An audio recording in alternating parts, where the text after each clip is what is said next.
Hello and a very warm welcome to another edition of World Panorama. Here we are getting you your weekly dose of major international news with a perspective. I'm Sana Khan. Before we get you detailed reports, here's a look at the top stories this week. Maneuvers and rallies as Pakistan's election campaign heats up. Former President Parvez Musharraf granted bail to contest. Fifth BRICS summit ends in Durban. Signalling it means business leaders agree to establish a development bank. After issuing threats to US, North Korea says it's in a state of war with South Korea, even as US hardens line on the north. And in cricket, debacle for Australia. Kangaroos succumb to historic 4-0 defeat to India in the Test series. Straight to the story in focus this week. Pakistan is in election mode. Nationwide polls are slated for 11th May, which means 6 weeks of hectic election fever gripping the land starting from now. The uncertainty of Parvez Musharraf's return to Pakistan, the resistance clashes back home, and then finally he did return. Despite charges, he will be contesting Pakistan's parliamentary elections. In fact, in the most recent development, Pakistan's former President Parvez Musharraf has won a legal victory in a Karachi court, which means he cannot be immediately arrested on charges of conspiracy to murder and illegally removing from office a number of judges, including the Supreme Court Chief Justice. Now, opponents and supporters demonstrated at the court, and at one stage a shoe was even hurled at Musharraf. Musharraf returned to Pakistan after 4 years in self-imposed exile. He is seeking a possible political comeback despite the legal charges against him and death threats even from Taliban militants. Meanwhile, Mir Hazar Khan Khoso, a retired judge with a strong reputation for honesty, was chosen as caretaker prime minister to conduct the May 11 general elections in Pakistan. 84 years of age, he has been appointed by the Election Commission after the Prime Minister, Leader of Opposition and a bipartisan parliamentary committee were unable to choose a caretaker premier after 6 days of deliberations.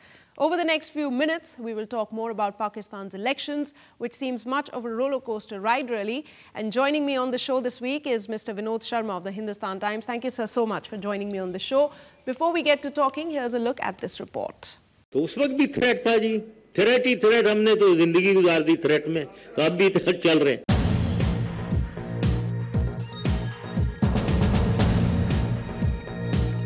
Shrugging off security threats, former Pakistani President Parvez Musharraf said on Wednesday that he and his party will contest upcoming elections, which are scheduled to be held on May 11th. मैं बता नहीं सकता हूँ आपको, लेकिन मुझे उम्मीद जरूर है कि काफी सीटें मिलनी चाहिए. लेकिन ये अगर मैं समझूंगा मैं बड़े मेजॉरिटी के साथ हम एक वो जो कह रहे हैं, कोई कह रहा है कि मैं सुनामी ला रहा हूँ वगैरह, वो मैं नहीं कह सकूंगा अभी. Musharraf returned to Pakistan on Sunday after more than 4 years of self-exile to contest the elections despite the possibility of arrest and death threats from the Taliban. कि इलेक्शन में हमारी पार्टी कैसी करती है, उसके बाद अगर कोलिशन बनती है या नहीं बनती है, उसके बाद ही मैं फैसला करूंगा अपने बारे में. मैंने कहा कि मेरा मकसद पॉलिटिकल स्टेटस को तोड़ो और नया एक पॉलिटिकल फोर्स उभारो. अभी अगर इसमें मैं सक्सीड नहीं करता हूं तो मुझे अपना सियासी मुस्तकबिल के बारे में सोचना पड़ेगा. While many people have shown support for Musharraf, others are not sure about his political future. Musharraf को वापस आने में कोई कबाहत नहीं. This is his country. He could have come back anytime being a citizen of this country. Now he has arrived, the country has owned him. However, I cannot say whether or not he has a political future here. कोई future है भी कि नहीं.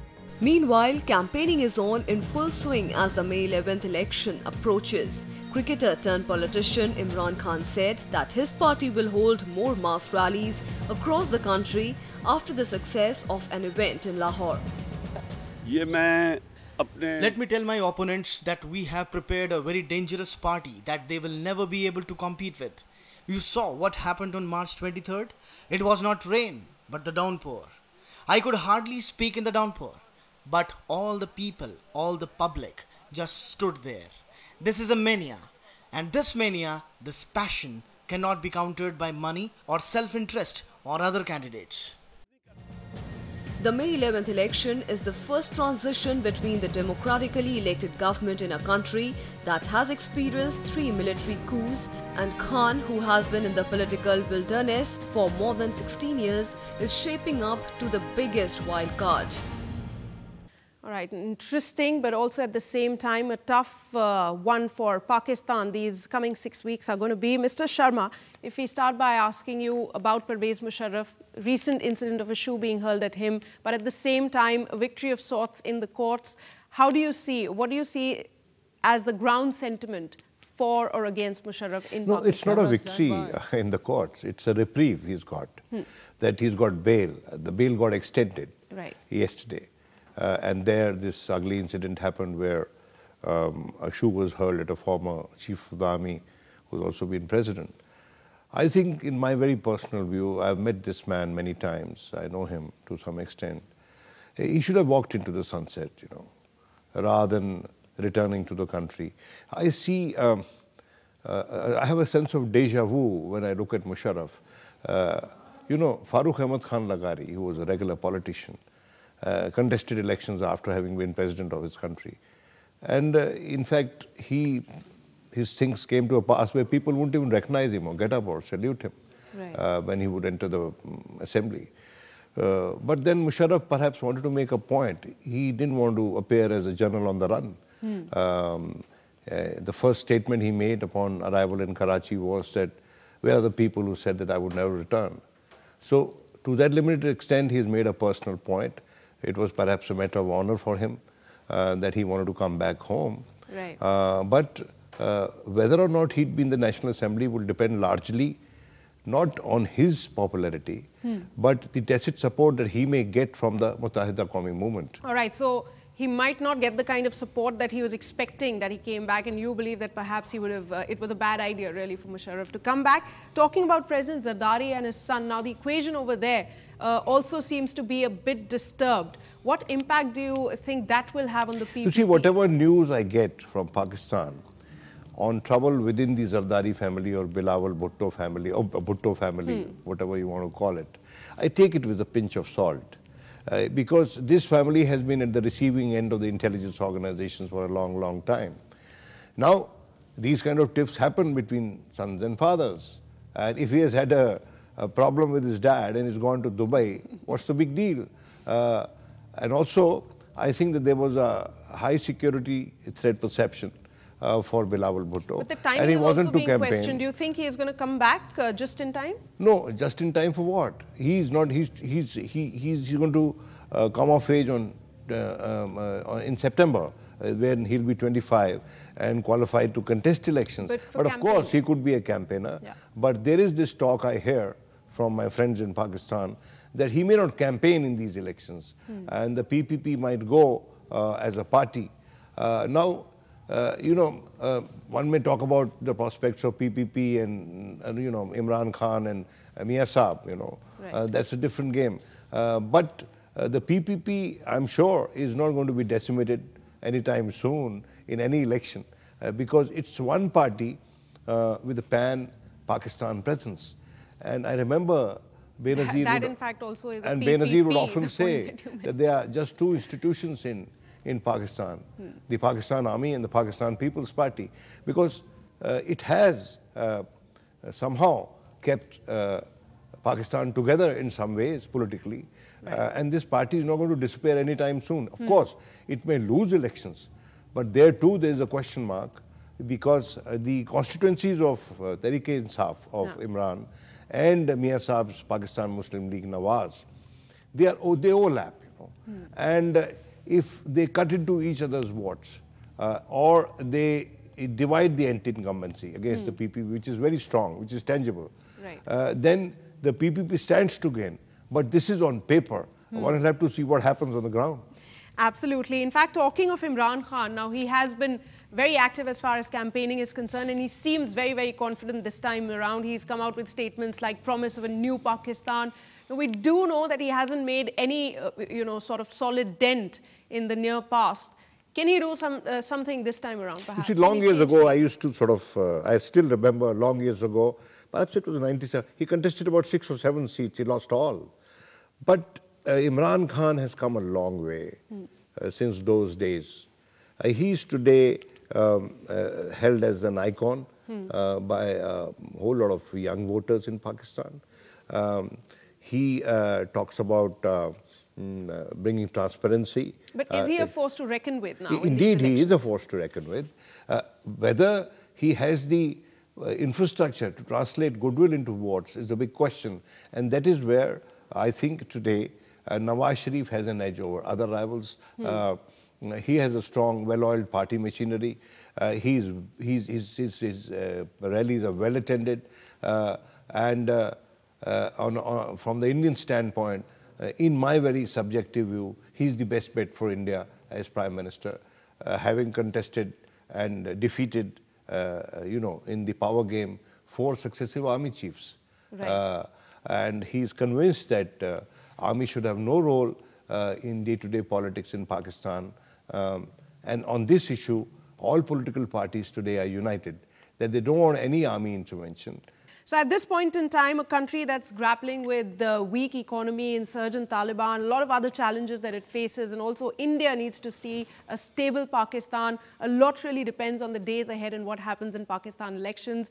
Thank you so much, Mr. Vinod Sharma, for joining me on the show this week and sharing your thoughts with us. With that, time for another short break, but after that, a look at the highlights from the 5th BRICS Summit held in South Africa. Stay tuned.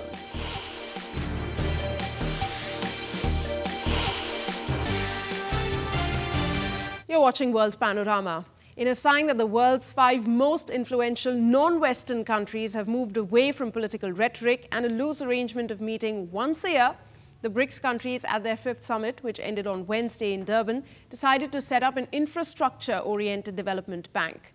BRICS nations also decided on a $100 billion contingency reserve arrangement to tackle any financial crisis in the emerging economies.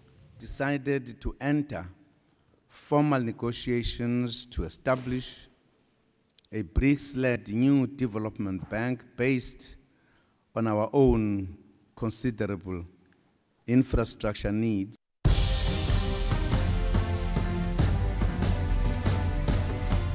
This came as the key focus as leaders of BRICS group of major emerging economies, Brazil, Russia, India, China and South Africa, announced the founding of a BRICS development bank.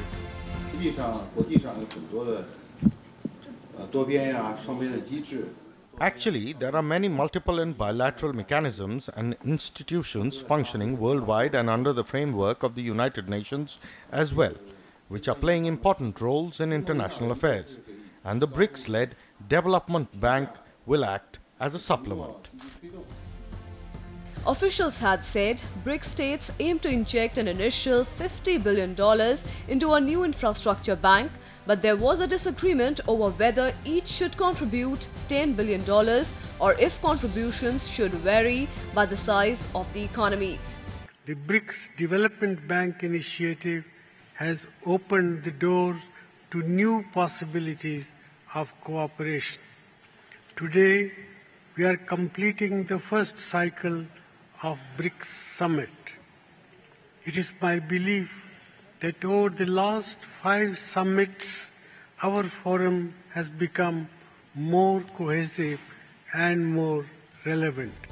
The BRICS leaders also discussed economic ties with Africa at a time when many on the continent are seeking more balance and a different focus on trade and investment, especially from China.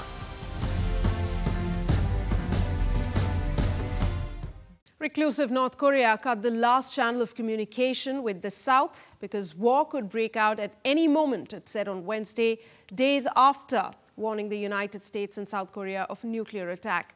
The move is the latest in a series of bellicose threats from North Korea in response to new UN sanctions imposed after its 3rd nuclear test in February and to hostile military drills underway, joining the United States and South Korea.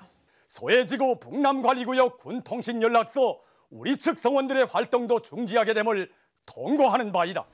Tensions simmered on Wednesday. North Korea cut off the last remaining military hotlines with South Korea.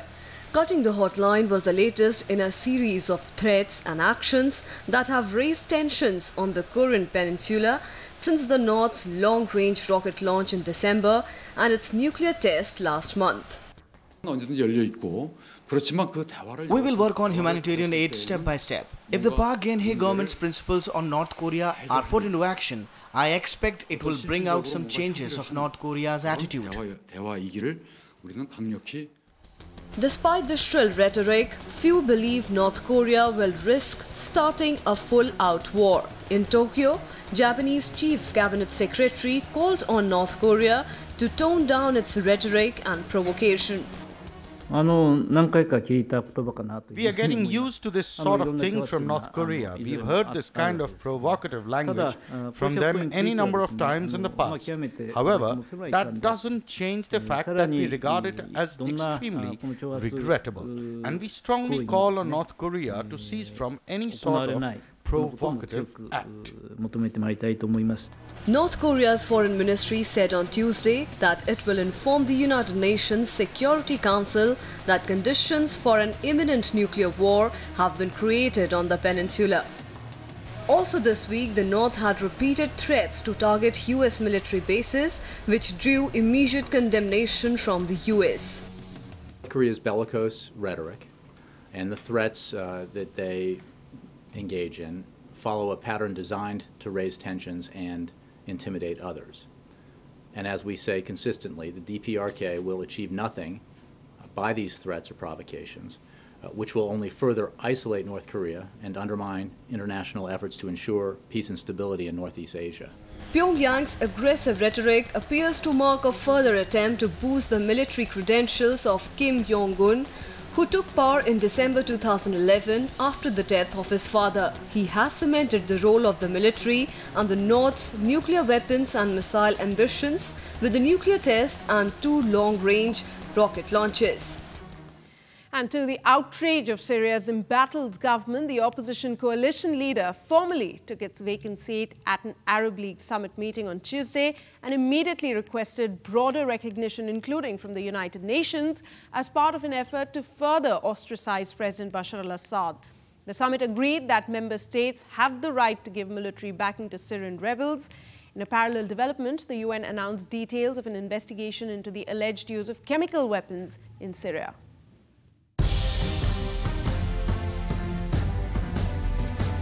The most important breakthrough of the 24th Arab League summit, the welcoming of the National Coalition for the Syrian Opposition to take Syria's seat at the League. In an unprecedented and daring step, the League granted a revolutionary opposition the place of a standing regime in the umbrella Arab organization. We thank all world governments, but I say that the role of the United States is much bigger than that. I have asked Mr. Kerry to extend the umbrella of the Patriot missiles to cover the Syrian north, and he promised to study the subject. We are still waiting for a decision from NATO to protect people's lives. Not to fight, but to protect lives. Arab leaders agreed that individual member states had the right to give Syrian rebels all means of self-defense, including the supply of weapons.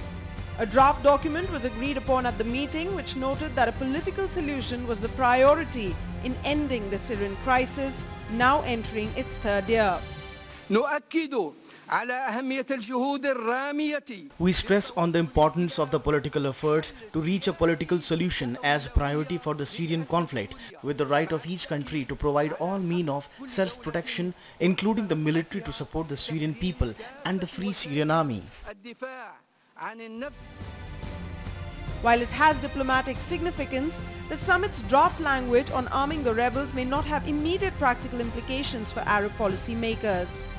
With its decision to take the case of Syria to the United Nations, the League hopes to further internationalize Assad's isolation, including the replacement of Assad ambassadors with those of the opposition government. While the League left the door open for a diplomatic solution to the Syrian conflict, the summit went further in its final statement to affirm the right of each member state to assist the Syrian revolution in any way it finds suitable, including the delivery of arms to defend the Syrian people. Another short break. After that, we get you all the entertainment buzz. Watch the first look of Brad Pitt's new zombie flick. Don't go anywhere.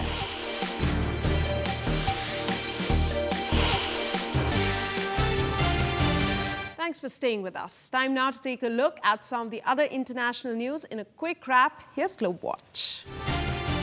Cyprus banks reopened on March 28th with tight controls imposed on transactions to prevent a run on deposits after the government was forced to accept a stringent EU rescue package to prevent the country from going bankrupt. The central bank said banks would open their doors at midday, nearly 2 weeks after they last shut their doors. Banks were shut almost 2 weeks ago as the government negotiated a $13 billion bailout package, the first in Europe's single currency zone to impose losses on bank depositors. Former President Nelson Mandela of South Africa was readmitted to the hospital overnight because of a recurring lung infection, President Jacob Zuma said in a statement on Thursday. It was the third time in 4 months that Mandela, South Africa's first black president and former leader of the dominant African National Council, had been hospitalized. He was admitted shortly after midnight on Wednesday, but the authorities delayed the announcement for several hours. Syria's Ministry of Social Affairs announced on Wednesday of plans to allocate funds from the UN Refugee Agency to its refugees depending on their actual family economic conditions. The $82 million humanitarian aid that the UNHCR had promised to provide in the first 6 months of 2013 will be distributed to the refugees inside Syria according to their economic status, according to the ministry.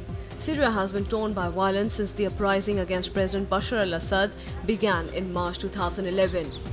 Taliban suicide bombers killed at least 5 policemen in eastern Afghanistan on Tuesday, officials said, in a 3-hour attack that coincided with a visit to the country by US Secretary of State John Kerry.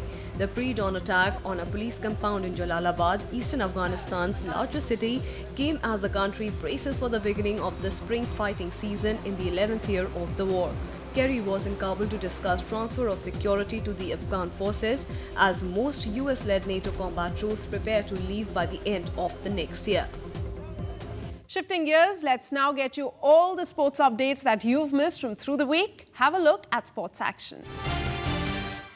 Aussie coach Mickey Arthur said Australia can bounce back from their 4-0 humbling defeat to India and become the top Test nation within 2 years.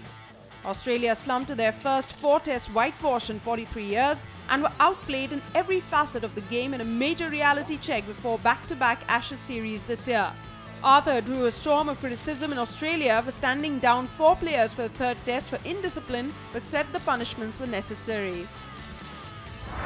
Argentina had to settle for a 1-1 draw with Bolivia in a World Cup qualifier in La Paz after captain Lionel Messi missed an easy chance near the end of the crucial game. At the Hernando Siles Stadium, nearly 4,000 meters above sea level, the two national teams played a white-knuckle match for a third draw in a row. The former world champions have now gone 4 games without a victory against Bolivia since being crushed 6-1 on their previous visit to La Paz.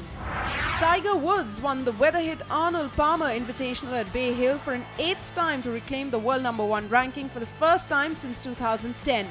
Woods, who collected a 77th career PGA Tour win and 3rd in 5 starts this season, shot a final round 2 under 70 for a 13 under 275 total that left him 2 shots clear of runner-up Justin Rose. With the victory, Woods returned to the top of golf's world rankings for the first time since October 2010, replacing Northern Irishman Rory McIlroy. And time now for all the very latest news from the world of movies and lifestyle. Here's our entertainment wrap. Stars of the British screen were honoured at the James and Empire Awards, which were held at Grosvenor House in London on March 24th.